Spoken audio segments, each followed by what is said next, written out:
Well, I've been obsessed for 38 years now with wanting to know the difference in people's lives. Why isn't there some people, God's given them everything and they're still mad as hell. They got love, they got support, they got a beautiful family, they've got, educational advantage, economic advantage, and they find their lives going in and out of rehab. And then there's other people that God has challenged in every way possible. You look at the Oprahs of the world. People have been pushed beyond the edge, and somehow they become often the people that we love and respect the most because they give the most to society. So I hate suffering. I love to see people lit up.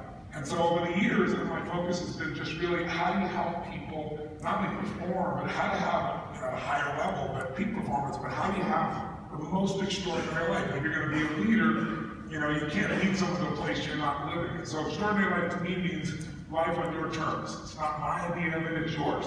Everybody has an idea. Some people's idea is 3 perfect children. Some people's idea is build a $1 billion company. Some people's idea is to be able to write poetry, laugh a lot, have a garden, pray. Whatever it is I want people to have. But I do know, and the message I wanted to share is I think there's 2 master skills of leadership, 2 master skills of an extraordinary life. And the first one, obviously, is the science of achievement. The ability to take what you envision and make it real. Excuse me. I'm used to using these arms. It's good. You have trouble talking without your arms and hands going, don't you?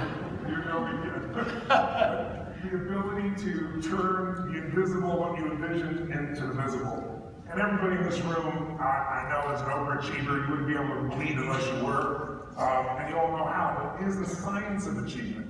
And what I mean by that is there are rules, there are laws. There's laws to the body, we all know it. We're all biochemically unique. But at the same time, if you align with certain laws, certain fundamentals, you're going to have abundance of energy. If you, don't respect, don't obey, don't love those laws, you're going to have pain in your body or disease. Or if you do stupid things, it doesn't work. But secondly, though, there's a science to money. I spent 4 years interviewing 50 of the smartest minds in the financial world. There's a science. Anyone who lives that science can experience it. And I'm sure everyone here knows there have been times in their life when there's something that seemed impossible that God granted us the ability to make it happen, but we got to do our part. I think it's usually 3 things for achievement. It's fundamental. We got obsessed by something. We unleashed our desire. The desire in Latin of the Father. You got that desire strong enough that energy is there, that raw commitment is there. Then you go to the second step, which is massive action and effective execution. Massive action by itself is not enough, but if you keep changing your approach, you'll find what works, or you model somebody and speed up the time. But then the third thing I think you need besides this total focus and this massive action, effective execution, is grace. And I think the only thing I know about grace is the more you acknowledge it in your life, the more we seem to experience. Well, many of you, most of you, I'm sure, are extraordinary as achievers, and certainly as. But I think what not all of us are quite as extraordinary at is the art of fulfillment. And that's the second master skill. And the art of fulfillment is an art, it's not a science. Because what will light you up is different than the person next to you, even if they're your husband or wife, or boyfriend, girlfriend, or kids. If you want to know what God loves, just go to any garden, go to any jungle, and look at the diversity. Go to any city in America, thank God, and look at the incredible diversity. But if you think about it, but fulfillment is so different. I don't know how many of you have ever gone to a high-end art show in New York or LA or someplace, and you walk in, you look at this piece of art, and you go, you gotta be kidding me, right?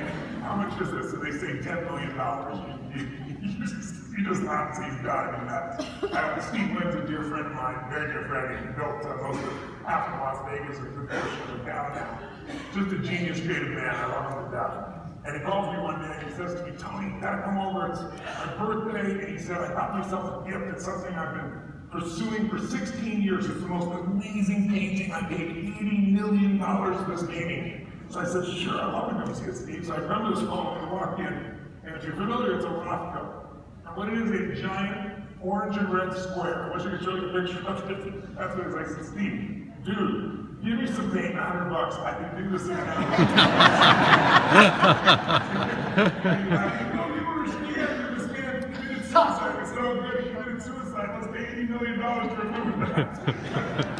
Obviously, he sees things I don't see. He appreciates things I don't appreciate. I respect him for that immensely. I couldn't imagine that.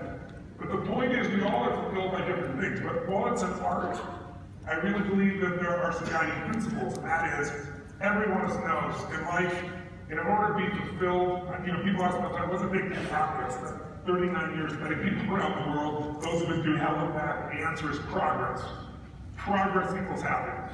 If you're not where you want to be, then you just make progress. If you can just be honest with yourself, if you can pray, if you can take action, if you can start to walk or run or do the diet or come to that partner of yours in life and tell the truth, whatever it is, when we make progress, we feel alive. It's not the achievement, what we get's never going to make us happy. Who we become makes us very happy or very sad. And so I say that to you because I believe success without fulfillment is the ultimate failure. And there's unfortunately an example of this. I think almost 2 years ago, we lost what I consider to be, a national treasure. And that is Robin Williams. How many of you, by show of hands, love Robin Williams? I'm curious. Yes. I can't see you all, but my bet is it's 90% of the room. Is it, King? Yes, it is. It was fabulous. So, I don't care if I'm in China, Russia, Australia, London, Germany, anywhere I go, I've been asking this question last year, everyone around the world raised their hand. This is one of the most beloved men in the world. Now think about it, was he an extraordinary achiever, a master of the science of achievement? You bet.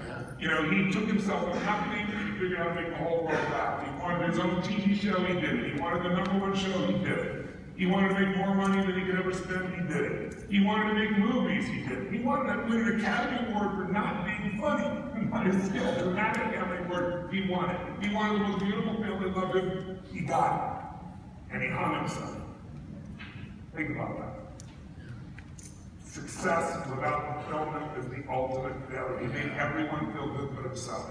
So the question is, how do we go beyond that? And the answer is, we all know, we have to grow or we die.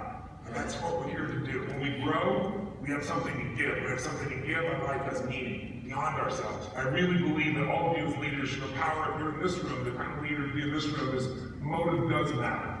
That your intention brings a different gift. If you're just trying to serve yourself, I believe God steps in to help you because we're all part of God, we're all part of life. But if you're looking to serve your family, you need a different insights. If you're looking to serve your community, there's a different level of insight. Look at my life and the things I've had the privilege to do and share. And it's from presidents of countries to athletes to children to prisoners. I haven't lost a suicide in 38 years of thousands. I don't say that to brag. It's God coming through me and it's me doing my part. It's understanding those elements. But I say this to you because if we grow to begin, we feel alive. The thing I want to tell you is there are 2 states I believe in life. Only 2. And you got to identify this if you want to end the suffering for yourself and those you love. And it starts with ending in ourselves. I believe we can pray to God that God has already given us the tools, we have to do our part. And so that way of ending suffering is to make a decision. There's 2 states. There are beautiful states of being. That's not just happiness, beautiful states. I'm not always happy. It could be creative, it could be passionate, it could feel hunger, it could feel the sense of grace, it could be creativity, it could be love, it could be joy, it could be determination. They're all beautiful states because you're in a beautiful state, you do the right thing and no one has to tell you what to do. No one has to guide you. It's instinctive. It's our Creator coming through us. And then there are suffering states, and those are not God. That's man, that's us, that's our minds. And suffering states, all of us in this room are achievers, and of course achievers never suffer. We never use that word. I wouldn't use that word until a year ago ever of myself. I got the most incredible life, the most blessed life.